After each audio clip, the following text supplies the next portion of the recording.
Hi friends, সবাই কেমন আছো? তো চলে আসলাম রান্নাবান্না নিয়ে।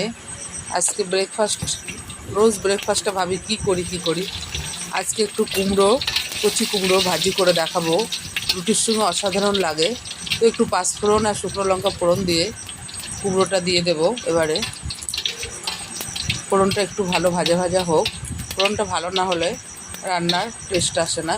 তো ফোড়নটা একটু ভাজা হলে এবার কুমড়োটা দিয়ে দিলাম। কুমড়োটা দিয়ে এবার সুন্দর করে একটু নেড়ে দিয়ে তারপরে একটু লবণ হলুদ দিয়ে দেবো, দিয়ে একটু ঢাকা চাপা দেবো। লবণ হলুদ দিয়ে দিচ্ছি, স্বাদ মতো দিয়ে দেবো, একটু চিনি দিয়ে দেবো, দিয়ে একটু ঢাকা চাপা দিয়ে দেবো। কুমড়োটা ভালো করে মজে গেলে আবার ফিরে আসলাম কুমড়ো নিয়ে। কুমড়ো ভাজি হয়ে গেছে প্রায়। রুটির সঙ্গে অসাধারণ লাগে সকালের এই ব্রেকফাস্টের কুমড়ো ভাজি আর রুটি। দেখো, হাতে করা রুটি, খুব সুন্দর লাগে হাতে করা রুটি খেতে।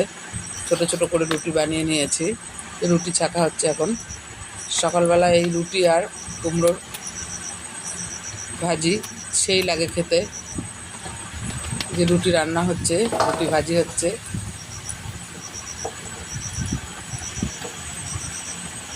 তো কে কে খেয়েছো কুমড়ো ভাজি দিয়ে রুটি, প্লিজ কমেন্ট করে জানিও। আমাদের তো খুব ভালো লাগে খেতে। তোমাদের যদি ভালো লাগে প্লিজ একদিন করে খেয়ে দেখো সবাই বন্ধুরা। কুমড়ো ভাজি আর রুটি দারুণ টেস্টি। কচি কুমড়োর ভর্তাও খুব ভালো লাগে। তো আমি কচি কুমড়োটার ভর্তা তো খেয়েছেই সবাই, কচি কুমড়ো ভাজিটা খুব ভালো লাগে খেতে রুটির সঙ্গে। তো সার্ভ করে দিচ্ছি, দেখো, রুটি, কচি কুমড়ো ভাজি আর একটু আম আছে। এই যে, অসাধারণ লাগে খেতে। একটা কাঁচা লঙ্কা আছে আর একটু আম আছে, পরিবেশন করে দিলাম। তো তোমরা যদি এমন রান্না খেয়ে থাকো, না খেয়ে থাকো, একদিন করে ট্রাই করে আমাকে জানিও। ওকে।